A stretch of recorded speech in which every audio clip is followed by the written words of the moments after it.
Welcome to SVGTV News for Monday, January 8, 2018. I am Jennifer Richardson with the details. Questions surrounding how and why persons are admitted to the mental health institution have become a focal point in this country. This after aspiring model Yogi Farrell was committed to the mental health institution at Glen for 2 weeks for observation, following claims that she allegedly used obscene language on Karen Duncan Gonzalez, the wife of Finance Minister Camila Gonzalez. On Friday the 5th of January, the 22-year-old Otley Hall resident pleaded not guilty to the charge when she was brought before the Kingston Magistrates Court. According to the Criminal Code of St. Vincent and the Grenadines, Section 289, any person who uses any abusive, blasphemous, indecent, insulting, profane or threatening language in any public place, in any place to the annoyance of the public, or in any circumstance likely to cause a breach of the peace is guilty of an offense and liable to imprisonment for 3 months. In court last Friday, Magistrate Bertie Pompey, however, granted the prosecutor Curleen Samuel's request to instead commit the once regional top model to 2 weeks observation at the mental health institution. This resulted in Farrell posting several videos on social media expressing her alleged affair with the government minister, among other accusations. The reason or reasons for the court to send the aspiring model to the Mental Health Center for observation have been the topic of much discussion in several quarters here, including the local airwaves. While some persons are claiming that the action taken was to silence the outspoken young woman, others are of the view that she does seem to have a mental health problem and is in need of help. Commenting on the issue today during a call-in program on Hot 97, where the discussion was centered around Farrell's admission to the mental health facility for observation, psychiatrist Dr. Karen Providence said it is not unusual for the court to order persons to the mental health facility for observation. The medical practitioner said at least one person per week is ordered by the court to undergo evaluation at the mental health center. Tight-lipped about details surrounding the case of the aspiring model, Dr. Providence explained that sensitive matters are not always divulged in the courts. As a doctor, you have to, doctors operate on the code of confidentiality. And so you stay quiet when people say a lot of stuff, right? I listen to you guys. Sometimes I laugh, sometimes it's informative. But you have to understand that there might be aspects that cannot be disclosed to the public. And it's outrageous the way this is being played out, that the whole mental health center is to blame. So let me just say, for correction, Chris, Luke, and whoever is there. Now, and for the Vincentian public, at the mental health center, we have at least one admission by court order per week. Most of the patients were sent to the mental health center by court order. Our patients were known to the mental health services. The psychiatrist also noted that there are procedural bearings when following through with a court order and pointed out that some of the persons who have been brought before the court were allowed to plea as in the case under review. If a patient is not known to the mental health services, they would be observed. There are processes where we interview them, the counselors interact with them, we have the social workers who go out and speak with the family members so we can have an idea of who the person is, what are the circumstances, and we are then obligated to provide a report to the court stating our findings. Hey, look, I cannot comment on this particular case. But that's what we're talking about. Wait. In regards to the court order, because I think the public, because we can't go out there, we are busy people, we work. It's not in our interest. No, but there are different aspects. We have patients in the prison who would have entered pleas. We have patients at the mental health center. Yeah, regarding their symptoms. Regarding their symptoms. I can only speak about the protocol for admission on court order. You're making excuses. You're making excuses. That we have a number of patients by court order now at the mental health center. Under the criminal procedure laws of SVG Section 9, presumption of sanity, every person is presumed to be of sound mind and to have been of sound mind at any ministerial time which is in question until the contrary is proved. Section 10 under insanity also outlines that a person is not criminally responsible for an act or omission if at the time of doing the act or making the omission he is through any disease affecting his mind, incapable of understanding what he is doing or knowing that he ought not to do the act or make the omission. Farrell is expected to face the court again on January 22nd. Defending his family against public criticism in reference to the case on radio today was the finance minister's brother, Storm Gonsalves. The younger sibling, who also called into the Hot 97.1 program, expressed his concerns over social media posts and emails sent by the young woman at the center of the controversy. He explained that the former model was also a person of interest in an investigation being carried out by law enforcement officers here over the use of her social media accounts, in which he said threatening statements were made. My opinion on that is, what story would serve the people better, the readers better? Is it just the strict, what went on in the courtroom or what happened outside of the courtroom? My opinion on that is, what story would serve the people better, the readers better? Is it just the strict, what went on in the courtroom or what happened outside of the courtroom? But Storm, how else can you judge it other than what happened in the courtroom?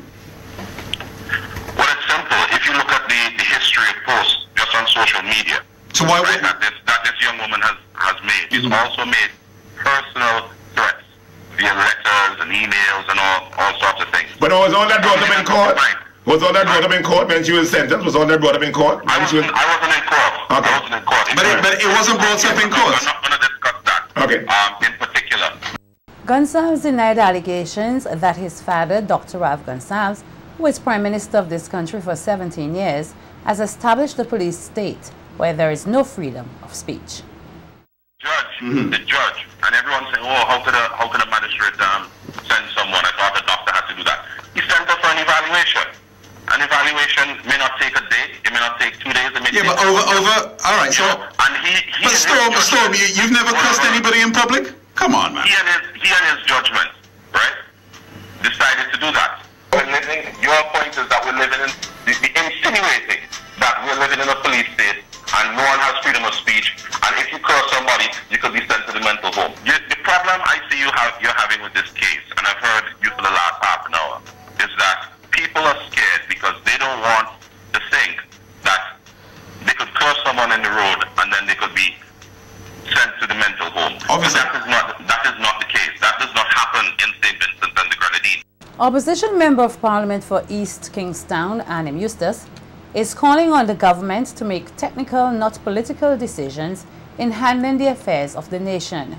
Eustace made this statement while speaking on the NDP's New Times program on Nice Radio today, highlighting issues of concern in SVG. Speaking in relation to the issue of pension, Eustace said currently civil servants' pensions continue to grow in size without contributions from employees, a situation which he says could lead to disaster. Employee not make any contribution to the civil service pension. So there's a lot of pressure, financial pressure on the government. Well, let's see people jump, you must do that, you must do that. And today, they face with the problem. They're faced with the problem that we cannot afford to pay this pension. It's growing by so much a year. I forget the figure Gonsalves had in his budget, last budget address, by how much it's going and what pressure is bringing on the government. Because the government is not making any contribution. It's not making any the employee, the civil servant is not making any contribution to that pension as he made in the case, as he does in the case of the NIS. So the government carrying the full cost, and they can't afford it anymore. That's what we've been saying for a long time. But they were paying politics. As usual, they politics. But politics playing them now.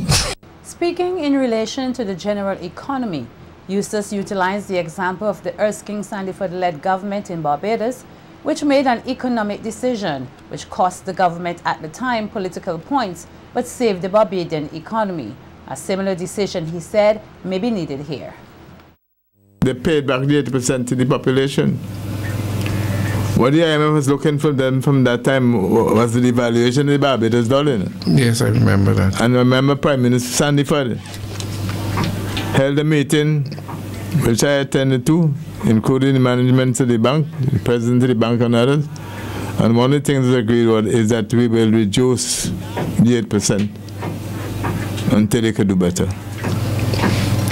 It has made economic sense to do so and not devalue.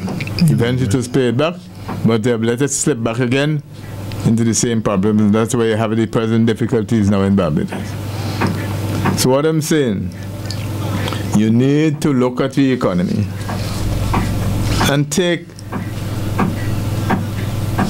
technical, mainly technical, rather than political decisions about many things.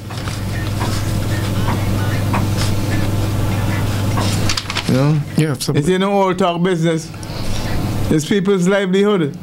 The Economist also expressed disappointment with the execution of the 2017 National Christmas Lighten Up competition and blamed partisan politics for its demise in standards.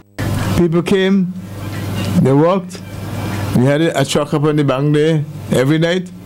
We have food and some drinks, so people get a little hungry, they come across, they get something, and then they go back to work.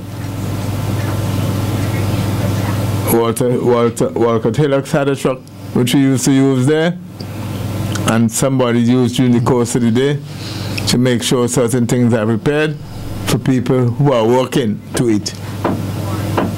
And people walk until 1, 2 o'clock in the morning. We didn't pay anybody.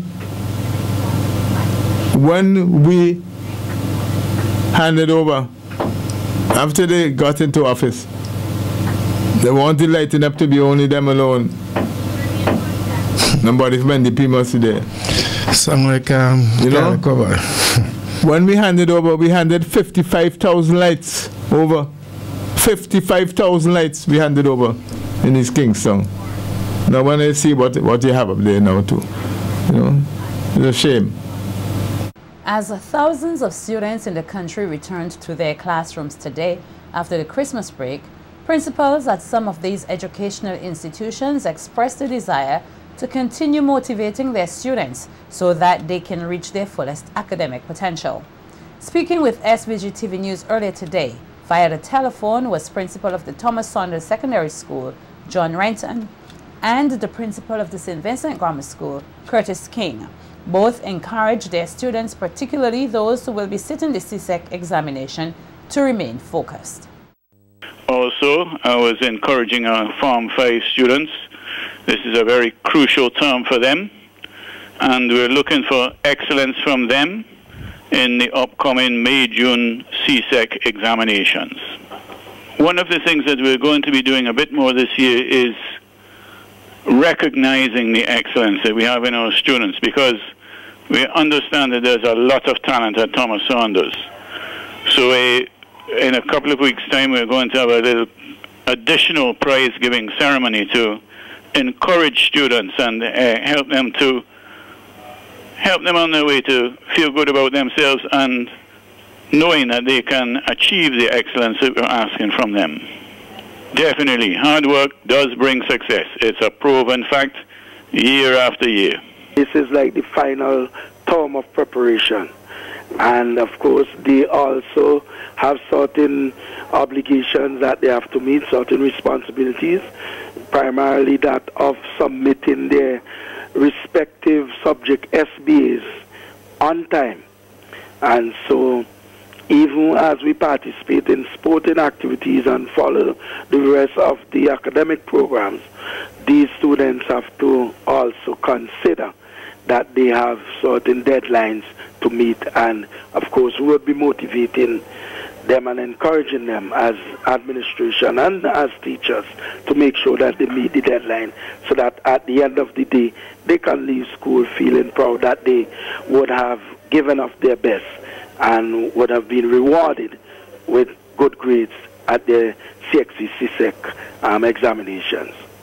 Also speaking with our news team were the principal of the Beckway Anglican Primary School and acting principal of the Girls High School, who wished their students the best for the remainder of the academic year, despite some identified challenges. Well, we started off well, and I'm expecting the children to work very hard.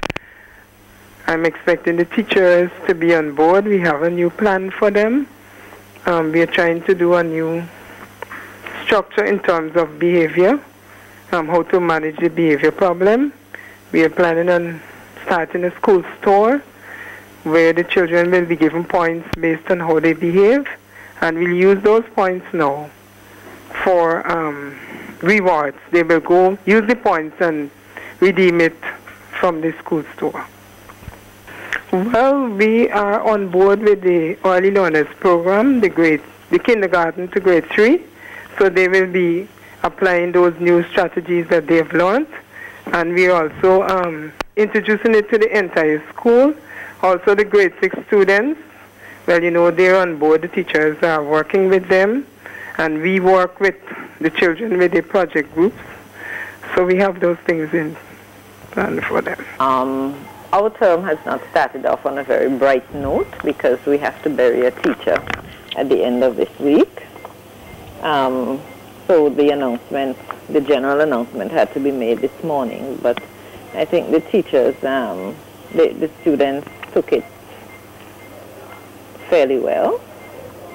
And so that's one thing that we have to be grateful for. And I just wish them all the best for this new term.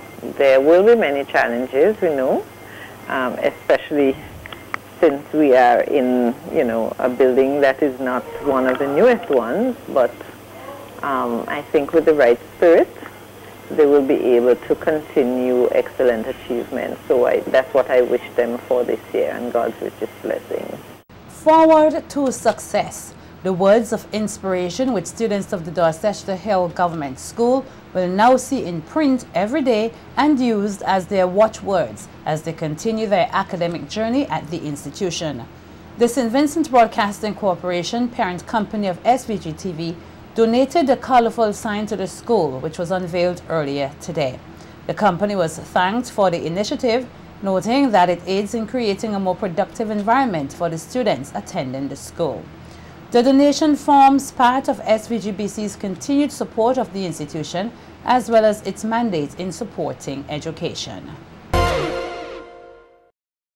With good programs and great audience reception, the 2017 Christmas 9 Mornings Festival, which ran from December 16 to the 24th, has been hailed a success. To this end, a prize-giving ceremony was held last Saturday, the 5th January, at the Peace Memorial Hall, where a number of 9 Mornings communities and other individuals were awarded for their participation in the 2017 festival. Nikita Tony tells us more in this report. Celebrated under the theme Spreading the Love for 2017, the 2017 National 9 Mornings Festival has been deemed a success, and on Saturday, January 6, 2018, all winners of the various zonal and overall competitions were rewarded for their stalwart and continued contribution to the festival. With awards amounting to over $55,000, the ceremony, according to the chairman of the National 9 Mornings Committee, NMC, Michael Peters, is the committee's way of expressing gratitude to all participants for their efforts in ensuring the continuation and enhancement of the festival. Like other major national festivals, nobody don't wait and wonder. In fact, people say, oh, you're ready with that money already? That's because at the start of the year, we put that aside because we believe it is very important for us to be able to say thank you for your support. It takes a tremendous amount of effort and love to get this thing going. Therefore, it is a successful festival because we were able to stage another year. In giving an overview of the 2017 festival, Deputy Chairman of the NMC, Lennox Bowman, commended the level of community participation and local talent shown throughout the 47 9 Mornings communities. A few committees and areas throughout the country really upped the game this year. And in most cases, people maintain the high standard they had.